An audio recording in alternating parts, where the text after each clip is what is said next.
আসসালামু আলাইকুম প্রিয় প্রবাসী ভাই বোন যারা এই ভিডিওটি দেখছেন বিভিন্ন দেশ থেকে শরণার্থী আপডেটের আজকের ভিডিওতে সকলকে স্বাগত জানাই। আপনারা দেখছেন নো সিগন্যাল 24।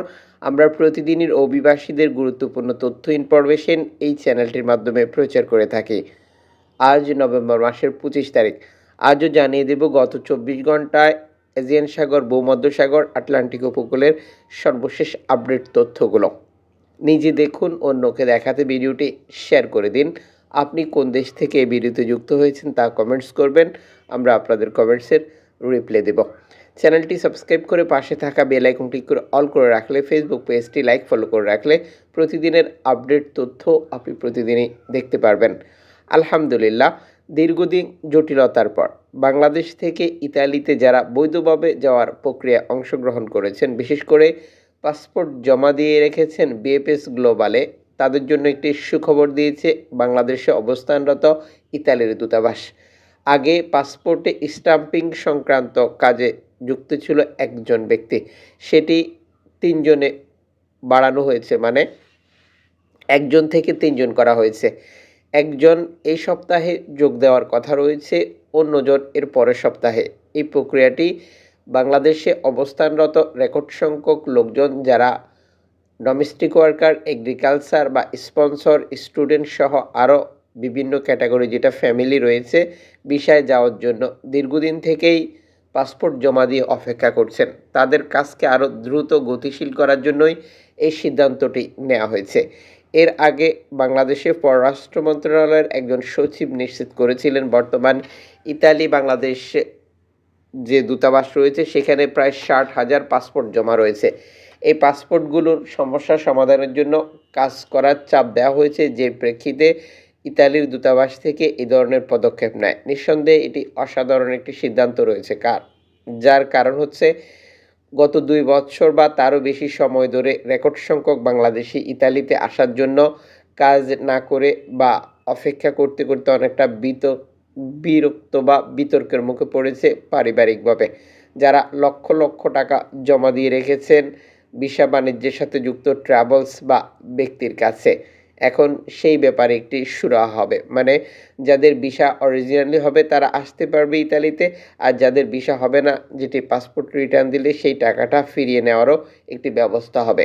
এই খাত সংশ্লিষ্ট সকল ব্যক্তিদেরকে আমাদের পক্ষ থেকে ধন্যবাদ এ ধরনের অসাধারণ একটি সিদ্ধান্ত নেওয়ার জন্য। কারণ হাজার হাজার যুবক ইতালিতে আসার অপেক্ষায় রীতিমতো দুর্বিষহ জীবনযাপন করছেন বাংলাদেশে।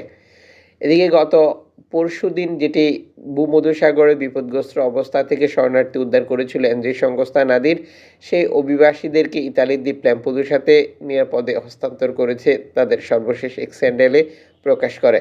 ল্যাম্পুদুসা হটস্পট কর্তৃপক্ষ শরণার্থীদেরকে রিসিভ করেছে বলেও এই প্রতিবেদনে নিশ্চিত করেছে।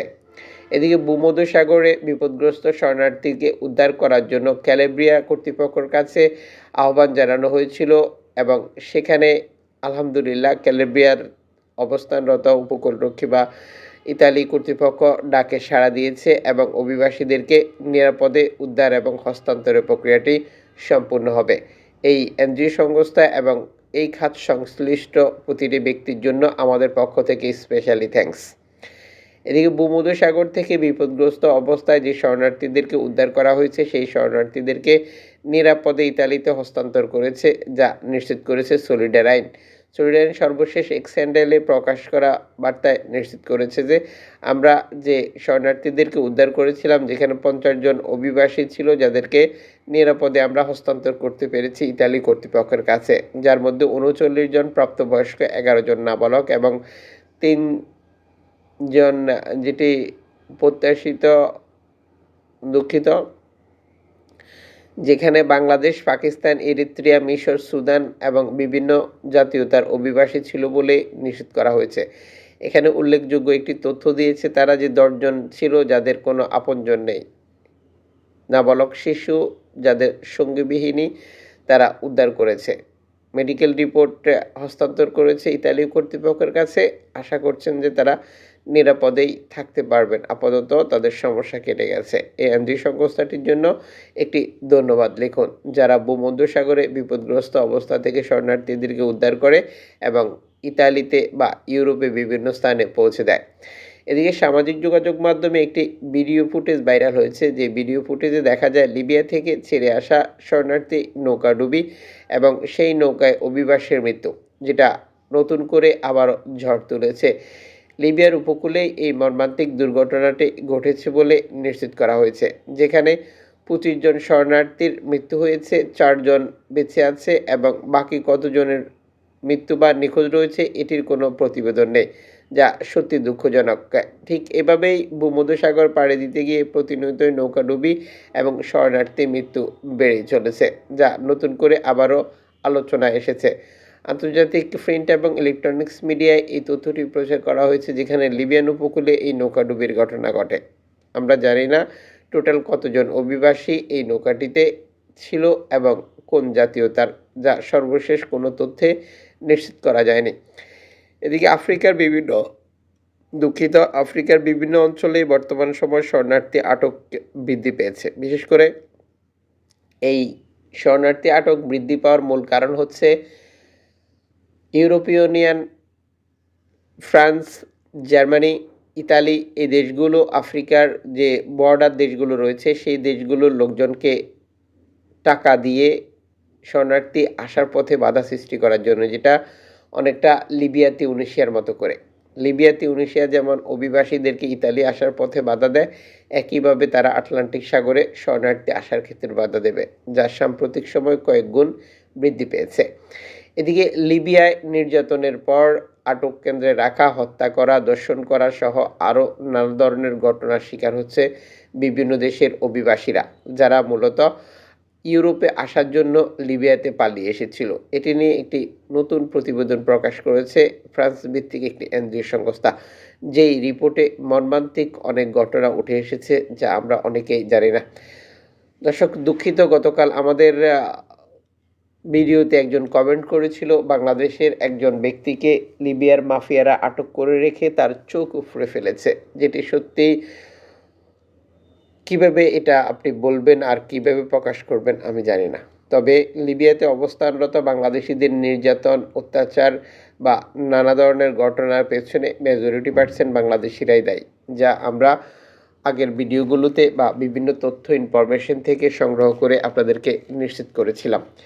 এদিকে এজিয়ান বোর্ড রিপোর্টের 1 সপ্তাহের যে প্রতিবেদন প্রকাশ করেছে তা আপনার জানার দরকার রয়েছে, কারণ তুরস্ক থেকে গ্রিস যাওয়ার তথ্যগুলো খুব একটা এনজিও সংস্থা দ্বারা প্রকাশ করা হয় না। একটি মাত্র এনজিও সংস্থা কাজ করে, তারা রিপোর্ট 3 দিন, 5 দিন, 7 দিন পর দেয়। নতুন করে তাদের তথ্য অনুযায়ী টোটাল 2 সপ্তাহের হিসাবে তারা দেখিয়েছে 8,200 শরণার্থী প্রবেশ করেছে, যেটি চেষ্টা করেছে বা বিভিন্ন উপত্যকা বা দ্বীপে উঠেছিল। এখানে টোটাল 270টি নৌকার তথ্য তারা দিয়েছে 2 সপ্তাহের প্রতিবেদনে, যেটি 1 সপ্তাহ এডিটেড হিসেবে দেখায়। তুরস্ক থেকে গ্রিক এজিয়ান দ্বীপপুঞ্জে যাওয়ার চেষ্টাকারীদের সংখ্যা নাটকীয়ভাবে বৃদ্ধি পেয়েছে বলে তারা নিশ্চিত করেছে। বেশিরভাগ অভিবাসী বর্তমান মধ্যপ্রাচ্য এবং এশিয়ার অভিবাসী হিসেবে তারা শনাক্ত করেছে। এই প্রতিবেদনে তারা আরও উল্লেখ করেছে, আগস্ট মাসের মাঝামাঝি থেকে সর্বশেষ তথ্য অনুযায়ী 13,000+ শরণার্থী বেশি প্রবেশ করেছে, যেটি গত কয়েকদিনের যে ধারাবাহিক শরণার্থী বৃদ্ধি পাওয়ার একটি পরিসংখ্যান তারা দেখায়। এখানে টোটাল প্রতিবেদনটি তারা প্রকাশ করেছে পৃথক পৃথক দ্বীপ, উপত্যকা বা শরণার্থী প্রবেশ, আসা সহ আরও ইত্যাদি ইত্যাদি, জানিয়ে পৃথক ভিডিও তৈরি করা সম্ভব। এদিকে ক্যানারি দ্বীপপুঞ্জে 2টি নৌকা থেকে শিশুসহ 200 জন শরণার্থী উদ্ধারের নতুন একটি তথ্য প্রকাশ করেছে সেলভান্তো ম্যার্তিমো স্প্যানিশ কর্তৃপক্ষ।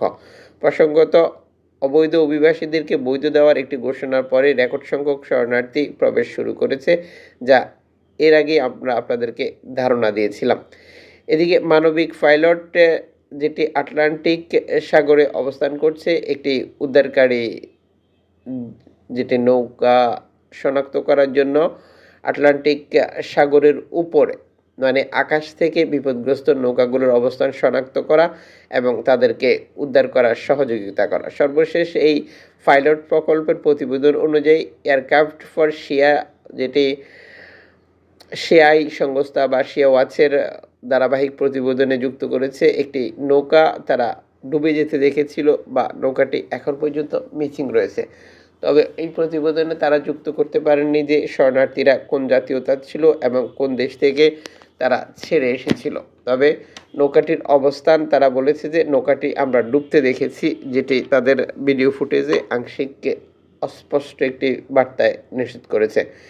এদিকে এসওএস মানবতার মাধ্যমে শরণার্থী উদ্ধারের যে ধারাবাহিক অব্যাহত প্রচেষ্টা সেটি চালিয়ে যাচ্ছে।